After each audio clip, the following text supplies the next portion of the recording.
Good morning everyone. अभी देखिए सभी का इंटरनेट 2 दिन से बंद रहेगा, तो अभी हम रिकॉर्ड करके सब वीडियो बना लेते हैं और आप लोगों को सोल्यूशन दे देंगे, ठीक है ना। देख लीजिएगा। तो सेट 8 का जो है हमने सोल्यूशन फिजिक्स का बाकी था, दे देते हैं। मैथ का तो हो गया था, है ना। और ये देखिए फिजिक्स का जो सेट 8 का सोल्यूशन जो मॉक टेस्ट खरीदे हैं उनके लिए है ठीक है। देखो, हालांकि ये सेट को बहुत आसान तरीका से लिया गया था, बाकी सेट थोड़ा थोड़ा हार्ड देखने को मिला था। ये थोड़ा सा इजी लेवल पे किया गया, एकदम जैसा पूछता है वो इसी लेवल पे। और ये सब प्रीवियस ईयर में आपका जीसीसी भी बोर्ड तरह तरह के एग्जाम में या विभिन्न एग्जाम में पूछा गया है, ठीक है ना। तो देखिए, लेंस बनाने में कौन से पदार्थ का उपयोग नहीं होता है, तो क्ले। क्ले यानी कि मिट्टी, ये नहीं होता है। ये दोनों ही इंग्लिश में ही दिया है नाम, तो कुछ नहीं कर सकते, इसका डी हो जाएगा। ये क्वेश्चन एक बार फिर से सेट 6 या 7 या 5 3 में बताए थे, सेम क्वेश्चन है। डिक्शनरी को पढ़ने के लिए आप इनमें से किस लेंस का प्रयोग करेंगे। आपको पता है डिक्शनरी को पढ़ने के लिए थोड़ा सा उसमें बड़ा बड़ा जिस दिखे इस तरह से आप उसको यूज़ करते हो, और यूज करते हो उत्तल लेंस का। आप जो है उत्तल लेंस का उपयोग करते हैं, और उसका फोकस जो होता है वो 5 सेंटीमीटर से कम हो, मतलब 5 सेंटीमीटर मतलब होगा, तो मतलब जितना कम होगा उत्तल लेंस होना चाहिए और फोकस कम होना चाहिए। इसको हम मैग्नीफिकेशन निकाल के 1+D अपन एफ का फॉर्मूला लगा कर भी आपको बताए थे, आप लगा के देखिएगा तो आपका बन ही जाएगा। ये दूरी जो होता है 1+ या D 25 सेंटीमीटर होता है, ये 5 देगा, काटेंगे तो 5 5, ये 6 अप्रोक्स जो है उतना ही हो जाता है।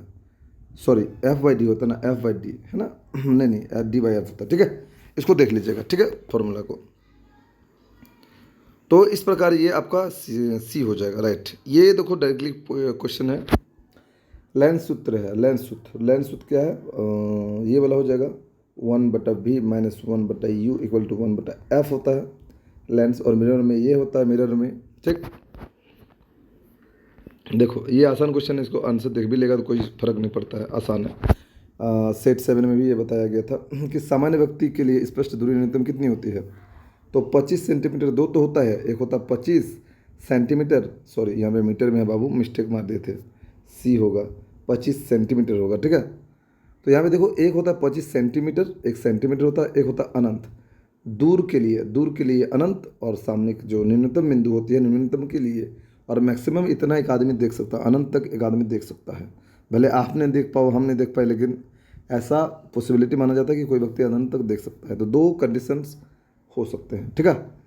तो यहाँ पे न्यूनतम पूछा है और उसमें अधिकतम पूछा था, तो उसमें अनंत मारे थे, इसमें, ठीक है। अच्छा हुआ, दोनों क्वेश्चन हो गया रिवीजन। बोरा किसी वस्तु का प्रतिबिंब आंख पर बनता है, कहाँ पर जी, रेटिना पर, है ना, रेटिना पर बनता है, ये है वो आंख।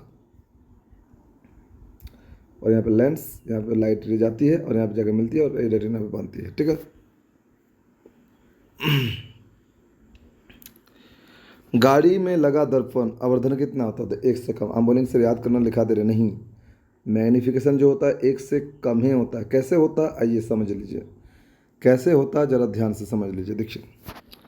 देखिए the mirror installed in the car produce magnification, जो पीछे का दृश्य देखता है, ए होता है ना। देखो कैसे होता है, मैं समझा दो, फिगर नहीं देखेगा तो नहीं समझेगा। देखो इधर ऊंचाई क्या है, वस्तु की ऊंचाई तो HO करते हैं, इधर देखो छोटा है तो HI करते हैं। आप बताओ कौन बड़ा है कौन छोटा है, तो ये ऊंचाई छोटा है, ये बड़ा है।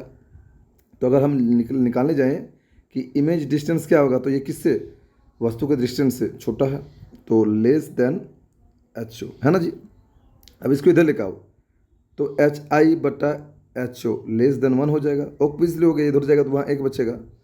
अब इसका पूरा मान क्या होता है तुम बताओ, M होता है, तो M = लेस देन, सॉरी बराबर क्यों लिख दे रहे हैं, लेस देन 1, ओके, बस यही तो है। M = मैग्नीफिकेशन लेस देन 1, क्योंकि इमेज डिस्टेंस बटा ऑब्जेक्ट डिस्टेंस जो होता है वही जो रेशियो कहलाता है मैग्नीफिकेशन। तो देखो फिगर के साथ आप ये चीज़ समझ गए, है ना। चलो एक और कंडीशन होता है, लेकिन उसमें क्या, उसमें फोकस में बन जाएगा, तो वो वाला कंडीशन नहीं लेंगे, ये कंडीशन लेंगे कॉन्वेक्स मिरर पर, ठीक है। अब जो है देखो ये वाला 37 नंबर का क्वेश्चन, क्या वो ऑप्शन देखो। यदि आपको प्रतिबिंब दर्पण में सीधा सीधा बनाना है, सीधा बनाएगा, समतल बनाएगा और उत्तल बनाएगा। उत्तल जो है सीधा बनाता है ना, अवतल तो दर्पण बोला है, तो अवतल दर्पण उल्टा बनाता है, ठीक है। तो यहाँ पे ये दोनों आंसर हो जा रहा है, तो ये आंसर देखो ऑप्शन डी में दिया हुआ है, तो इसीलिए ऑप्शन डी हो जाएगा। ये फ्लैट नहीं होगा, प्लेन होगा, प्लेन मिरर, ठीक है, ये हो जाएगा इस प्रकार, है ना। देखो क्या दिया डी नंबर, प्लेन और कॉन्वेक्स, ये हो जाएगा D, plane and converse mirror, है ना, समतल जिसको बोलते हैं।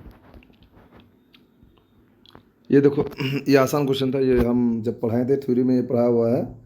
आँख का कौन सा भाग मृत्यु के बाद दान में दिया जाता है? तो ये दिया जाता है आपका कोर्निया को दिया जाता है ना, कोर्निया। आँख में कोर्निया जो पहले जो ऊपर जो लेयर होता है वही कोर्निया होता है। रेटिना पर बनाम प्रतिबिंब क्या होता है जी, बताइए। रेटिना पर बना प्रतिबिंब क्या होता है? वास्तविक उल्टा होता है, तो उल्टा तो होता ही है और वास्तविक भी हो जाएगा, है ना। तो इसका ऑप्शन हो जाएगा वास्तविक और उल्टा। ठीक, आगे देखो, देखो इनमें से कौन सा दर्पण सूत्र है? देखो बाबू ये सब प्रीवियस क्वेश्चन पूछा हुआ है, ये सब यहाँ लग रहा है जो सेट 8 ये सब पूछा हुआ क्वेश्चन है इनमें। अरे ये सब हल्का हल्का क्वेश्चन है। इनमें से कौन सा दर्पण सूत्र है? तो प्लस वाला जो होगा ए हो जाएगा। देखो 1/v प्लस 1/u है ना, इक्वल टू 1/f, ए में है। किसी लेंस की क्षमता सूत्र, लेंस की क्षमता ए हो जाएगा, डायप्टर, डायप्टर में मापी जाती है। क्षमता बोला था पावर इक्वल टू 1/f, और ये इसका डायप्टर होता है, पावर का डायप्टर होता है। तो मतलब ऐसा यूनिट दे दिया है इसका। स्नेल का नियम क्या है? तो स्नेल का नियम क्या होता है? साइन आई बटा साइन आर, ए हो जाएगा। आसान है, ये सेट में आसान रखे थे हम, मी इक्वल टू साइन आई बटा साइन आर। देखो हो जा रहा ना, ठप, इसको म्यू बोलते हैं। देखो म्यू को कैसे डिनोट किया जाता है, ठीक है। This is called the Snell's law. बोला है किसी दर्पण के मुख्य फोकस और ध्रुव के बीच की दूरी को कहते हैं focal length. Focal length, focal length है ना, ये मिरर है, ये एफ है, ये पोल है, तो इसके बीच दूरी क्या होगा? फोकल लेंथ,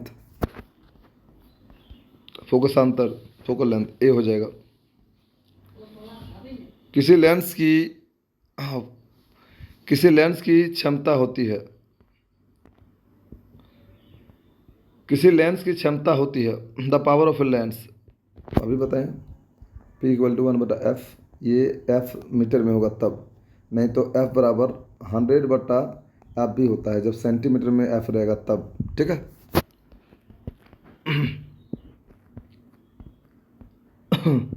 जब प्रकाश एक माध्यम से दूसरे माध्यम में जाता है तो ये तो अपवर्तन कहलाता है, सिंपल सा बात है। एक माध्यम से दूसरे माध्यम में जाएगा, लेकिन यहाँ देखो परावर्तन भी होता है, रिफ्लेक्शन होता है क्या? यहाँ क्या हो जाएगा? इसका राइट आंसर हो जाएगा B, reflection of right, refraction. देखो प्रकाश की किरण एक माध्यम से दूसरे माध्यम में आएगा तो क्या हो जाएगा बाबू?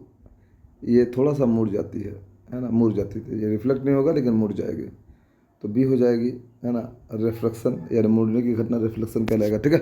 रिफ्रैक्शन, रिफ्लेक्शन नहीं, रेफ्रैक्शन, फ्रैक्शन, ठीक है। देखो ये फ्रैक्शन है और ये फ्लैक्शन है, ठीक है ना, ये भी याद कर लेना थोड़ा सा।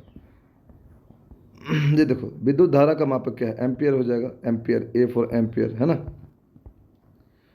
देखो प्रिज्म में कितने सतह होते हैं? डायरेक्ट पढ़ाया हुआ क्वेश्चन है बाबू, जाकर देख लो, मेरा नोट्स में एकदम साफ साफ लिखा हुआ है, 5 होता है। ऐसा रहेगा, इधर एगो सरफेस, इधर एगो पेंदी में सरफेस रहेगा, एगो इधर ऐसा रहेगा, है ना, और एगो देखो इधर एक सरफेस, इधर 2, इधर 3 4 5, 5 गो, है ना। सफ़ेद प्रकाश को कहते हैं, सफ़ेद प्रकाश, देखो एक जो प्रिज्म का कहानी हम पढ़े थे, प्रिज्म से पूछ रहा है क्वेश्चन, देख रहा है, ये जो आया तो यहाँ से गया तो ये 7 रंगों में विभाजित होता है, मैंने 2 से अधिक, एक को बोलते हैं मोनो, 2 को बोलते हैं डाई, और 3 को बोलते हैं ताई, और 3 से अधिक को पॉली। तो पॉली क्रोमेटिक हो जाएगा लाइट, है ना। तो पॉली, मोनो तो होगा नहीं यहाँ पे, polychromatic light, option number C, poly, 2 या 2 से अधिक पॉलीमेट्रिक, माने 2 से अधिक पॉलीमेट्रिक, है ना, ठीक है। तो white light can be also called as a polychromatic lights. तारों का चमकना, अपवर्तन, सिंपल सा इसका आंसर है, सब पढ़ाया हुआ है फिगर के साथ। यहाँ तारा था, आपको समझाए थे एकदम थ्योरी में, वो थ्योरी जाके आपको देखना पड़ेगा तब आप समझ जाइए। आप इस चैप्टर में चल जाओ, तारे का टिमटिमाना आप आराम से देख पाओगे, है ना। चलो, तारों का चमकना का कारण क्या है? अपवर्तन, ऑप्शन है। इनमें से कौन सा विद्युत धारा क्षमता नहीं बदलता है? मतलब देखो ये वाला नहीं होगा, बाकी सब हो जाएगा। हम आपको फॉर्मूला बताए थे, क्या बोला है? विद्युत क्षमता, विद्युत क्षमता नहीं बदलता है। देखो आपको मैं बता दूं, अगर 1 सेकंड की बात किया जाए तो फिर भी कर सकते हो। एक है भी इक्वल क्या होता है जी, आई आर, है ना।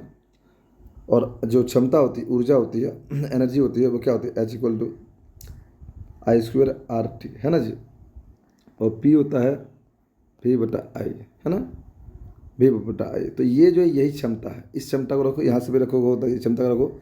तो P की जगह में जब आप वैल्यू रख दोगे, 3 चीज़ वैल्यू रखोगे, ये क्वेश्चन ऑलरेडी कराया हुआ है मेरा, है ना, ऑलरेडी। P बराबर क्या होता है, मैं फिर से बता दूँ, P वाला जो 3 फार्मूला आपको कल ही बताए थे कि P का 3 फार्मूला होता है, VI। तो एक फार्मूला हो गया। अब ओम के नियम से तुम इसको बदल के डाल दो, तो आई का डालेगा तो क्या हो जाएगा, V equal to I R होता है। तो एक बार काम करो, V का मान डाल दो, तो आई स्क्वायर आर हो जाएगा। देखो आई स्क्वायर आर हो गया, ये भी होगा। अब तुम यहाँ पे क्या करो, आई का मान डाल दो, तो क्या हो जाएगा, V स्क्वायर बटा आर। देखो ये भी आ जाएगा, खाली यही नहीं आएगा, बाकी सब आएगा, है ना।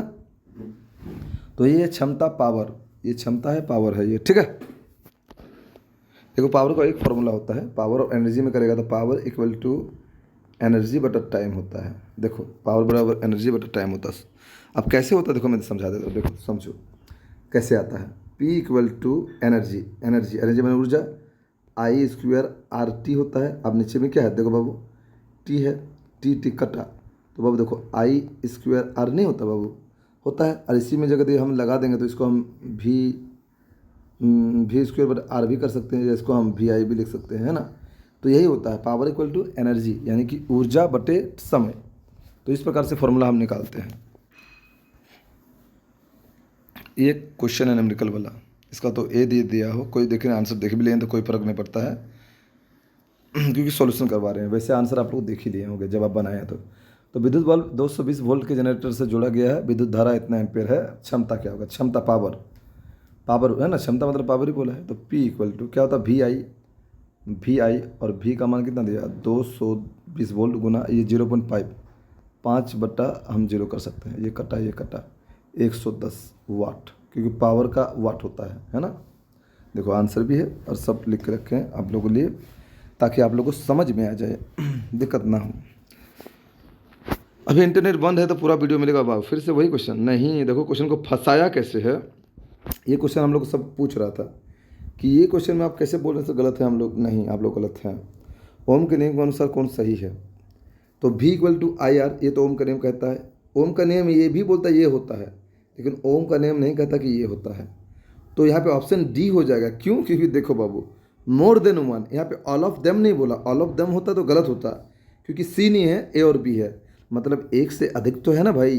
तो ये भी है, ये भी है, इसीलिए एक से अधिक, तो एक से अधिक ऑप्शन आंसर। देखो कैसे घुमा के क्वेश्चन तो बनाया गया है। ये क्वेश्चन प्रीवियस ईयर पूछा हुआ क्वेश्चन है, कहाँ पर, झारखंड। आप लोग जो बोर्ड एग्जाम लेगा वही बोर्ड ने क्वेश्चन पूछा था, ठीक है ना। तो आप लोग को पता ही होगा जो पेड वाले स्टूडेंट है।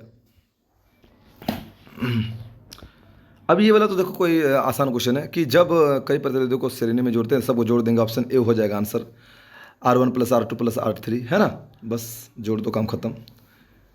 इनमें से कौन ऊर्जा का मात्रक नहीं है, ऊर्जा का मात्रक देखो बाबू तुम समझो, जूल है, न्यूटन मीटर है, लेकिन ये किलोवाट नहीं, किलोवाट, ये देखो किलोवाट, ये तो पावर का होता है, पावर मन 1 किलोवाट मन 1000 वाट, या वाट किसका होता है, पावर, जूल होगा तब ना जी। किलोवाट घंटा होता है। आप मिस्टेक कर गए होंगे, इसलिए आप किलोवाट मार दिए हैं, आप मिस्टेक कर रहे हैं। कैसे मिस्टेक कर रहे हैं, किलोवाट घंटा को जब बदलेंगे तब जूल में बदलेगा, ना कि किलोवाट, है ना। तो समय भी होना चाहिए, ये समय है आवर, ठीक है, इसीलिए वो जूल में बदलता था, इसलिए वो ऊर्जा का मात्रक, लेकिन किलोवाट नहीं होता है। Option C is the right answer. इनमें से कौन सा ऊर्जा का मात्रक नहीं है, तो ये which of the following is not the unit of the energy, that is kilowatt. Okay, ये क्वेश्चन का डी आंसर सब बना लिया है। 6000 हुआ है। 100 वाट विद्युत धारा 1 मिनट तक चलती है, 1 मिनट, और ये विद्युत धारा वाट दिया, तो एनर्जी क्या होगा। तो अभी हम बताएं पावर बराबर क्या होता है, एनर्जी बटा टाइम। अभी बताएं एनर्जी, ये इधर चला जाएगा तो गुना हो जाएगा, तो एनर्जी बराबर क्या हो जाएगा, इसको गुना करो, पावर कितना दिया है 100 वाट, और ये 1 मिनट, बाबू इसको सेकंड में बदलेंगे तो 60 करेंगे, क्योंकि ये मिनट में है बाबू, 60 मिनट, तो गुना करेंगे तो 6000 जूल हो जाएगा। देखो बाबू 6000 जूल, इसीलिए ऐसा हो रहा है। अब छोटा छोटा फॉर्मूला है, इस सब फॉर्मूला को आपको दिमाग में रखना पड़ेगा, वरना आप जो देखो कितना हार्ड है, बिल्कुल हार्ड नहीं है, थोड़ा सा कैलकुलेशन। आप देखो मैथ भी इतना इजी दिया है कि आपको काटा कुटी नहीं, तुरंत निकल जाएगा, मतलब आप उतना हार्ड नहीं है इसमें, है ना, यदि आप चाहो तो निकाल सकते हो। अब सोनार का उपयोग आप जानते हो, अल्ट्रा जो सोनिक तरंग उपयोग करता है, ये सोनार फेमस चीज़ है, ये एक्चुअली क्लास 9 का, लेकिन हमने इसको उठाया कि सोनार एक फेमस डिवाइस है, इस डिवाइस का हम आपको लेते हैं क्वेश्चन में, तो इसलिए इस क्वेश्चन को लिया गया है। इन सोनार वी यूज, सोनार को कैसे, अल्ट्रासोनिक वेव्स, जो समुद्र में होता है अल्ट्रासोनिक वेव्स, जो अंदर में जो सब मैरिन्स होते हैं ना वो पता कर लेते हैं।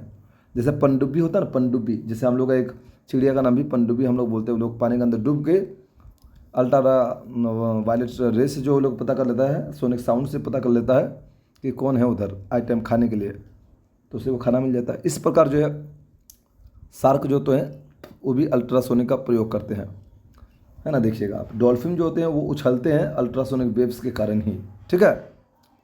ये सब बताए थे थ्योरी में, ये सब बताएंगे तो वीडियो इतना लंबा हो जाएगा, आप लोग बोर हो जाइएगा। अब देखो, सोलर कुकर में प्रयुक्त बर्तन निम्न में से किस रंग का पेंटेड होता है? काला। काला होने से क्या होगा? ज़्यादा ऊर्जा अवशोषित करेगा, है ना, ज़्यादा ऊर्जा वो ग्रहित करेगा, इसीलिए अपने आप को ज़्यादा गर्म कर लेगा। और हमें बर्तन को क्या गर्म तो करना है, गर्म करेंगे तब ना जाके वो क्या हो जाएगा जी, फटाफट खाना बना देगा, है ना। लेकिन वही बोलते कि धूप के दिनों में आपको गर्मी का काला कपड़ा नहीं पहनना चाहिए, नहीं तो आप बहुत माने आपके अंदर बहुत गर्मी आ जाती है, गर्म फील हो जाते हो आप, मतलब बोले तो आपके शरीर में बहुत हीट हो जाता है। तो इस वजह से जो है हम लोग देखिएगा धूप में जब बाहर निकलते हैं तो सफ़ेद सफ़ेद पहन के निकलते हैं, ताकि हमें उसमें जो है थोड़ा सा कम ये मिले, मतलब गर्मी लगे, ठीक है, इस वजह से। ये देखो क्वेश्चन, सोल सेलो में प्रयोग किए जाने वाले किसको, तो सिलिकॉन का मस्ट उपयोग होता है। डायरेक्ट क्वेश्चन है वाला, कोई दिक्कत नहीं, सिलिकॉन का उपयोग किया जाता है ना, सिलिकॉन का, ठीक। ये देखो, खाना बनाने में सीएनजी का प्रयोग नहीं किया जाता, सिंपल सी बात है। Which of the following is not use for cooking fuel, CNG का कभी उपयोग देखा है? एलपीजी का देखा है, जो गैस होता है। बायोगैस भी देखा होगा कहीं आप बायोगैस से खाना बनाते हुए, लेकिन आप जो है इसका नहीं, कोयला का भी देखो, कोयला जला दो हो गया खाना, है ना, ये तो फेमस वाला है। एलपीजी भी फेमस वाला है, बायोगैस का थोड़ी दिक्कत हो रही है, लेकिन बायोगैस होता है, सीएनजी नहीं होता है। अब बताओ, एलपीजी का full form liquefied petroleum gas, CNG का कंप्रेस्ड नेचुरल गैस, क्या, कंप्रेस्ड नेचुरल गैस, और सीएनजी का liquefied petroleum gas, liquefied petroleum gas, ठीक है। चलो लास्ट क्वेश्चन है, देख लो। किसी परमाणु के नाभिक को निम्न करेंगे, एक बड़ा परमाणु है, इसको तोड़ के निम्न करेंगे, छोटा छोटा छोटा छोटा तोड़ दे रहे हैं, लो तोड़ दें, छोटा छोटा छोटा बहुत ज़्यादा, है ना, बमबारी कराई जाती है तो काफ़ी मात्रा में उसमें होते हैं, क्या कहलाती है? नाभिक विखंडन। एक बड़ा नाभिक को छोड़ के छोटा छोटा नाभिक बना दिया, नाभिक ही विखंडन, विखंडन कर दिया उसने, विखंडन। परमाणु बम इसमें आधारित है ना, और संलयन में जुड़ता है, ये छोटे छोटे जुड़ेंगे, एक बड़का ढेला बनेगा, सिंपल सी बात है, जैसे सन। तो इसका न्यूक्लियर फिजन हो जाएगा, option B is the right answer, ठीक है। तो इस प्रकार फिजिक्स हमने बता दिया बाबू, 30 क्वेश्चन है ना, जो आपने टेस्ट लगाया था 8 का। ऑल द बेस्ट है सभी को। चलिए आगे हम लोग और देखते हैं, जो जो बाकी है करवा देते हैं, ठीक है। Thank you.